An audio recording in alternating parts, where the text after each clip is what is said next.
Radical ownership is the foundation of every real transformation. It's the moment you stop blaming the world for your situation and start taking responsibility for everything that happens in your life, not just the good, but the bad, the unfair, the painful, and even the things you didn't cause. Most people go through life pointing fingers. They say, "It's my parents' fault. It's because of where I was born. It's because the economy sucks. It's because I don't have the right connections." They create an endless list of excuses to protect their ego from the truth that their life is a reflection of their decisions, not their circumstances, and until you swallow that truth, nothing will change. When I first started, I had every reason to play the victim. No dad, a broken home, a rough neighborhood, no degree, no money. Society told me I was destined to struggle, and for a while, I believed it. I thought the world owed me something, that someone was supposed to come and fix my problems, but no one came. No one was coming, and that realization hit me like a ton of bricks. The world doesn't care about your story, your pain, or your potential. It only responds to your output, your discipline, your consistency. That's when I made a decision, the same decision I'm asking you to make right now, to take complete and total ownership of my life. Radical ownership means understanding that your current situation, no matter how unfair, is your responsibility to improve. It doesn't mean blaming yourself for everything that's happened. It means accepting that you have the power to change it. You can't rewrite the past, but you can choose how to respond to it. Every time you point a finger, you give away your power. Every time you complain, you reinforce weakness. But when you take ownership, you take control. And when you take control, life bends to your will. Let me tell you why most people never reach their potential. They're addicted to victimhood.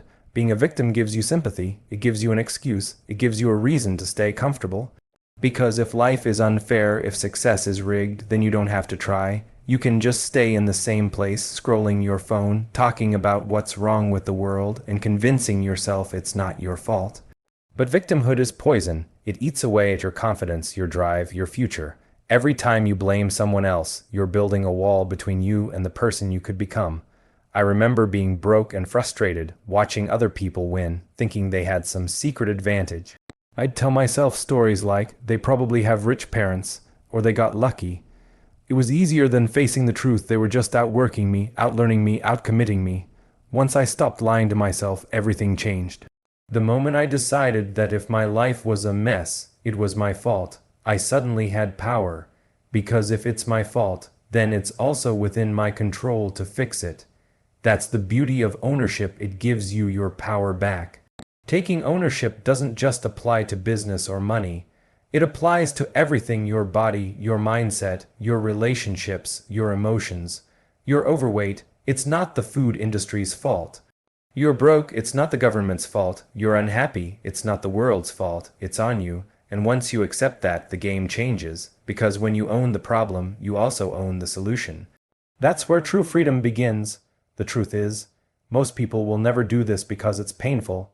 It hurts to admit that you've wasted time, that you've been lazy, that you've made bad choices. But pain is the price of growth.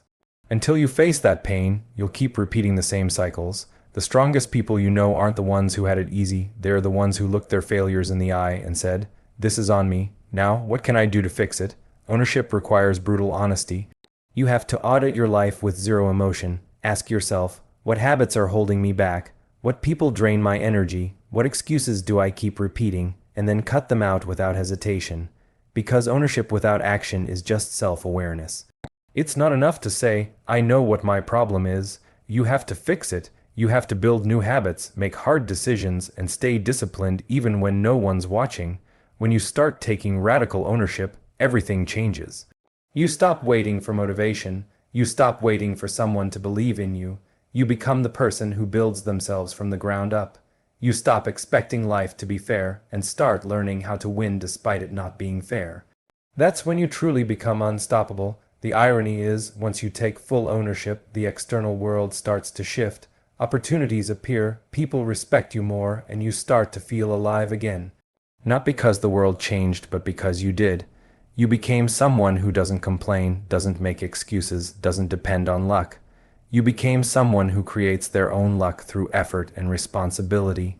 Radical ownership is freedom, it's control, it's maturity. It's the foundation of every great life. Because once you accept that everything is your fault, you also accept that everything can be fixed by you. You no longer live at the mercy of other people's actions. You stop being a passenger and grab the steering wheel. So, ask yourself right now, where in your life are you avoiding responsibility? Where are you pointing fingers? Because that's the exact area you need to take ownership of today. You can't control the world, but you can control yourself. And when you master that, when you truly take ownership of everything in your life, your habits, your health, your goals, your energy, you'll realize that no one is coming to save you. You are the one who saves yourself. That's the decision that changes everything, the decision to stop blaming and start building. Once you make it, your life will never be the same again. Focus is the new superpower. In a world drowning in distractions, the person who can lock in on one thing and give it their full attention becomes unstoppable. Most people never realize how much of their potential dies every day because of distraction.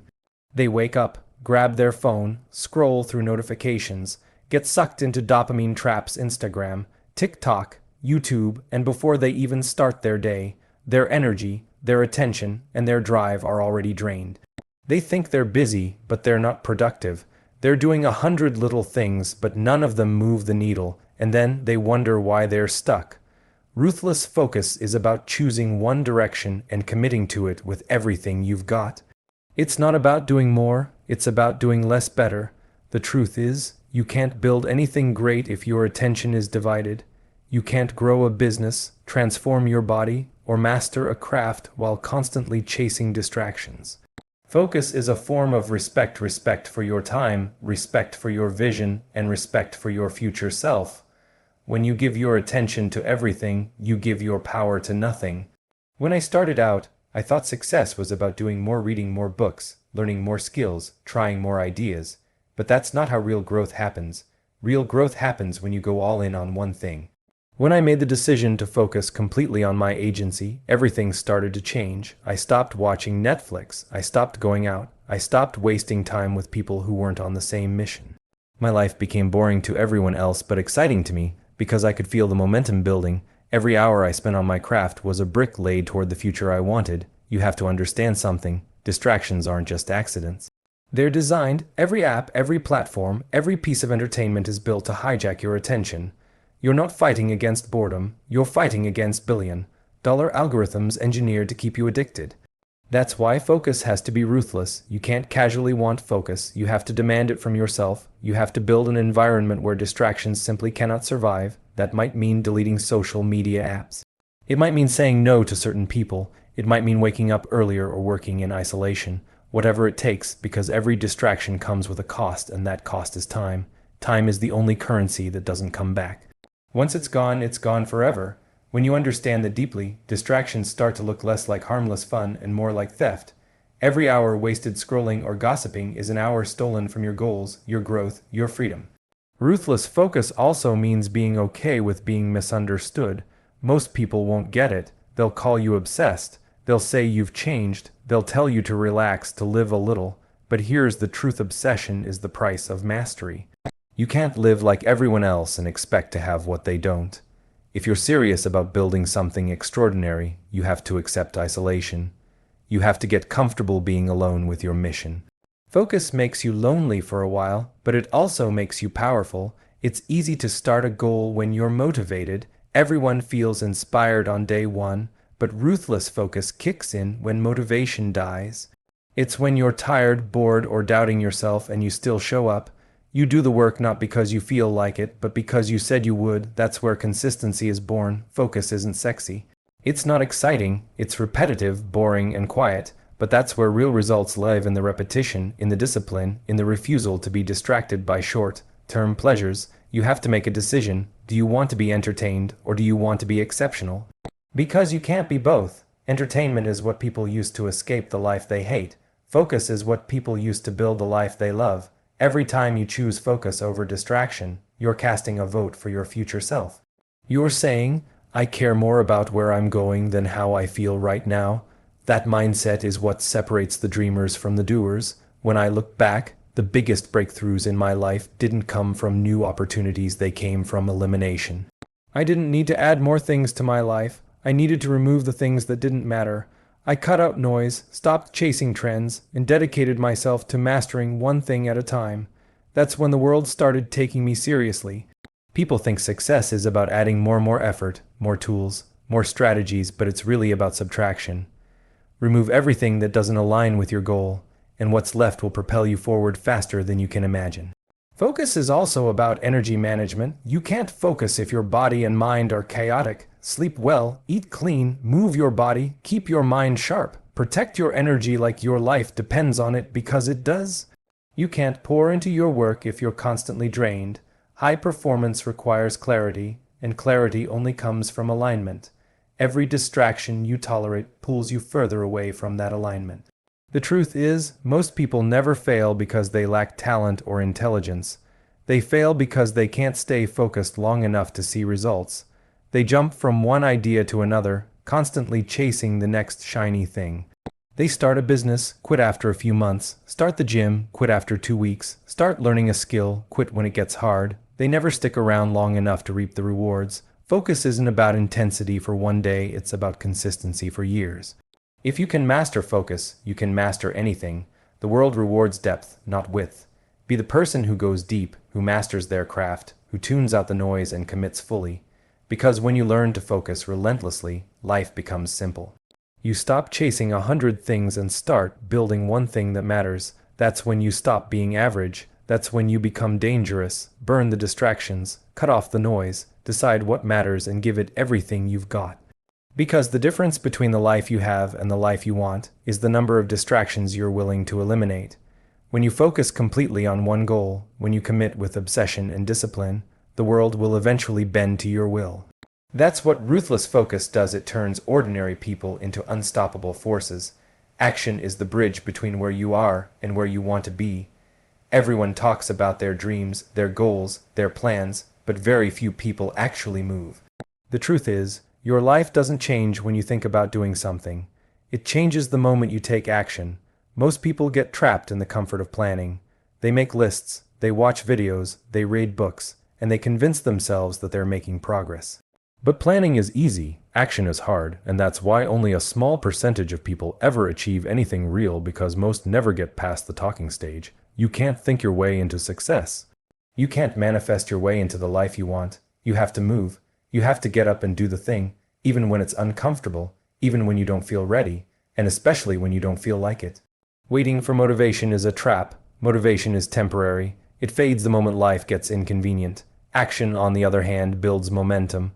Once you take that first small step, even if it's ugly and imperfect, you create movement, and movement creates results. Think about it. Every major change in your life began with one decision followed by one action.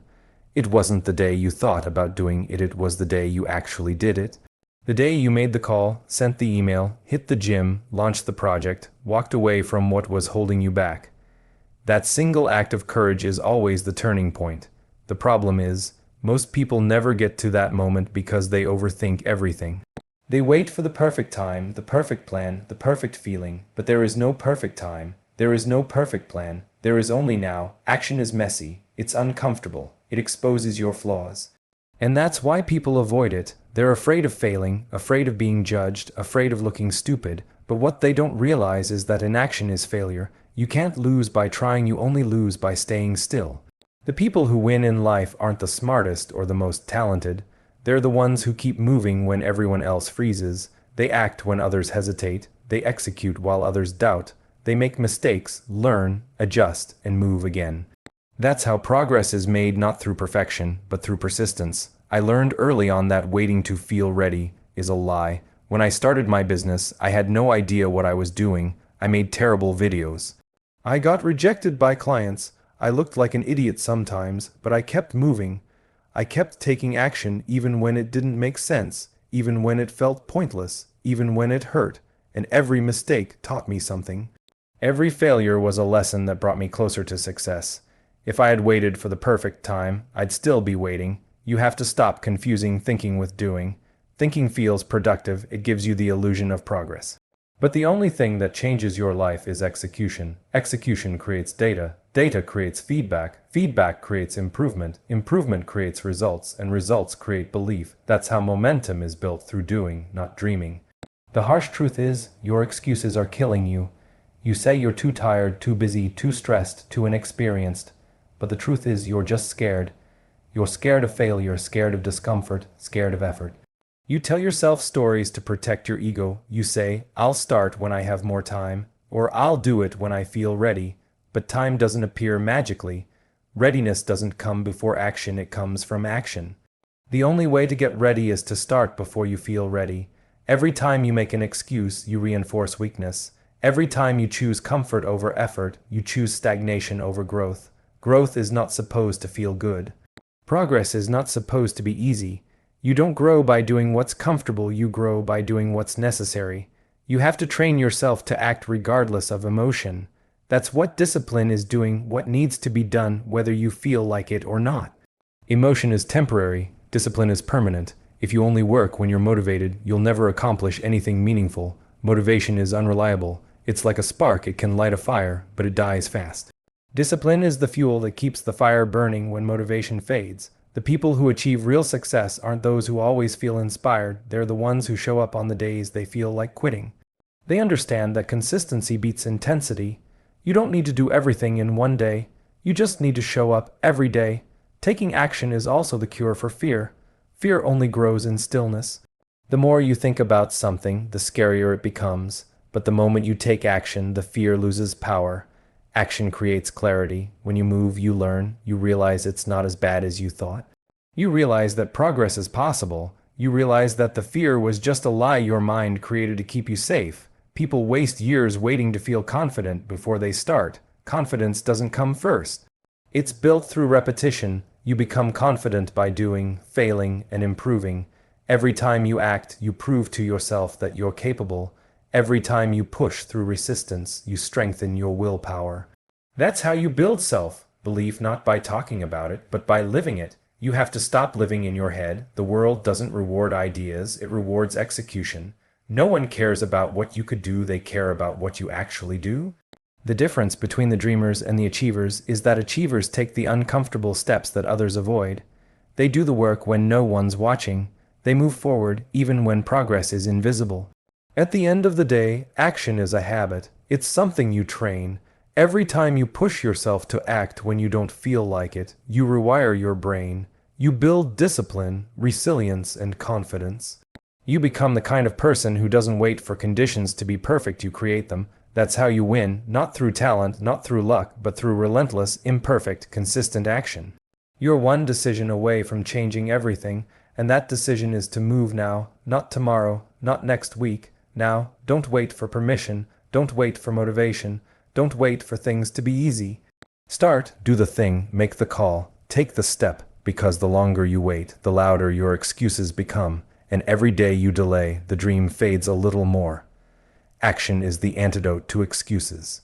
It's the force that turns potential into power, ideas into reality, goals into achievements. You don't need more time, you don't need more knowledge, you don't need more confidence. You just need to move even when you don't feel like it. Because once you move, everything else starts to fall into place.